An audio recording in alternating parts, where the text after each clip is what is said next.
ولا تتبع أهواء الذين لا يعلمون. Bismillahirrahmanirrahim. Afwan Ustaz, mungkin pertanyaannya mungkin di luar dari materi mulakhas terkait masalah sholat. Di beberapa masjid kita sudah lihat tahun yang lalu, beberapa tahun yang lalu ini ada sutrah yang dibuat khusus, ya. Sutrah yang dibuat khusus, ya seperti inilah yang kita lihat di dekat kita ini sekarang ini, atau sutra yang khusus untuk imam.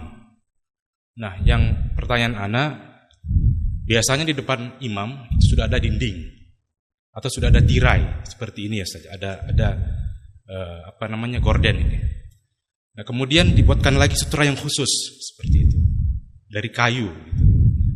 Pertanyaannya, apakah memang ada riwayat bahwa di zaman Nabi itu ada sutra-sutra khusus yang dibuat? Nah, dan apakah gorden itu tidak cukup untuk menjadi sutra seperti itu, Ustaz? Sehingga dibuatkan kayu-kayu yang khusus walaupun sudah ada gorden, sudah ada dinding depan imam seperti itu, Ustaz. Ya, barakallahu fiik. Dan apakah sebenarnya hukum sutra ini, apakah dia wajib atau sekedar sunnah seperti itu, Ustaz? Jazakallahu khairan. Baik, bismillahirrahmanirrahim. Alhamdulillahirabbil alamin. Wassalatu wassalamu ala al-mab'uts rahmatan lil alamin. Nabiyina Muhammad wa ala alihi wa sahbihi wa man tabi'ahum bi ihsanin ila yaumiddin, amma ba'd. Pertama, tentang hukum sutra itu sendiri. Apakah dia sunnah atau dia wajib? Itu dua pendapat di tengah para ulama. Mayoritas ulama menganggap sutra itu sunnah. Sutra itu apa? Sunnah. Itu pendapat mayoritas ulama. Tapi sejumlah ulama mengatakan bahwa sutra itu wajib. Saya sendiri lebih condong kepada pendapat yang mewajibkan. Dari sudut pendalilan lebih kuat, apalagi hadits yang mengandung makna perintah. Man kana yusalli falyadnu ila sutra, falyusalli ila sutra. Itu bahasa perintah ya dalam riwayat. Dan asal dalam perintah itu menunjukkan kewajiban. Hujjah mayoritas ulama yang mengatakan tidak wajib karena datang dalam sebagian riwayat bahwa Nabi sallallahu alaihi wasallam pernah salat ila ghairi sutra, kepada selain sutra, atau ila ghairi jidar, kepada selain tembok. Nah, itu katanya pada selain tembok berarti dia tidak pakai sutra. Cuman itu pendalilan tidak begitu kuat ya. Mungkin tidak salat ke tembok, tapi dia salat di sutra yang lain selain tembok. Kan begitu. Jadi keumuman pada riwayat itu lebih kuat. Apalagi didukung oleh perbuatan para sahabat Rasulullah sallallahu alaihi wasallam. Karena itu syah di dalam hadits Anas bin Malik riwayat Al-Bukhari, Nabi sallallahu alaihi wasallam atau kalau sudah dikumandangkan adzan maghrib, para sahabat itu kanu yabtadiruna sawari. Mereka bersegera mencari tiang-tiang untuk sholat menghadap ke situ. Itu perbuatan mereka. Jelas ya? Terkait dengan ukuran sutra itu, ukurannya itu juga letak silam pendapat. Apakah cukup dengan garis, dia menggaris, atau harus sesuatu fisik yang ada tingginya? Suatu fisik yang ada tingginya.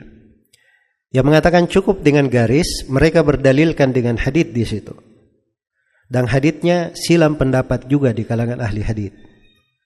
Apakah kuat atau tidak kuat? Itu salah satu hadits yang dicontohkan oleh Ibnu Shalah di muqaddimahnya dan dibahas oleh para ulama yang menjelaskan tentang muqaddimah.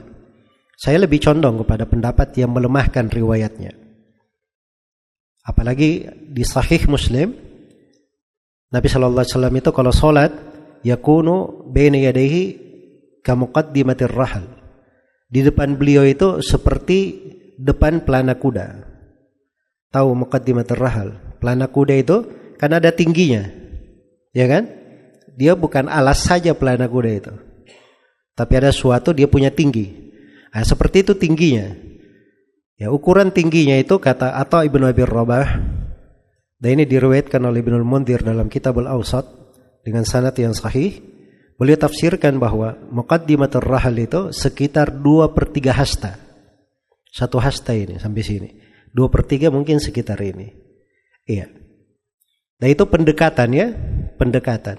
Tapi tidak mesti. Kalau dia misalnya simpan kopiahnya di depannya sebagai sutrohnya, itu bisa oleh sebagian ulama. Dibolehkan oleh sebagian ulama. Jelas ya? Seperti guru kami Syekh Mukbil rahimahullah, dari ucapan dan amalannya seperti itu. Kadang beliau sholat, sutrohnya pergi gitu. Begitu mau bangun berdiri, beliau letakkan kopiahnya di depannya, kemudian beliau berdiri. Ya, kopiahnya beliau agak panjang begini, diikat dengan imamah. Ya. Nah itu yang kita dengar dari beliau. Beliau tidak memberi batasan ukuran, yang jelas sesuatu yang bisa menjadi penghalang. Bisa menjadi penghalang.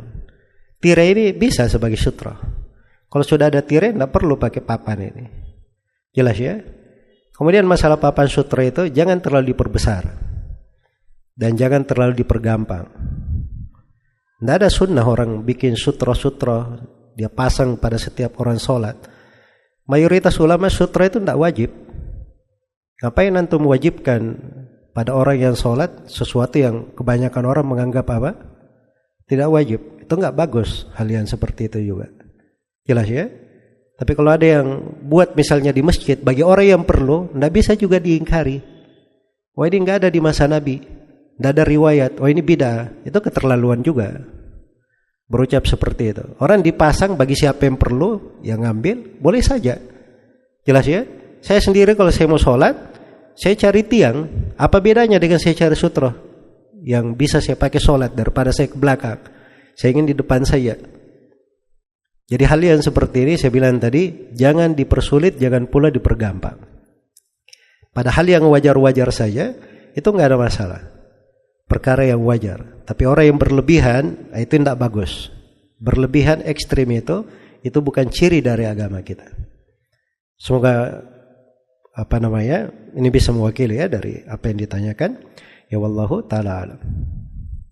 Baik.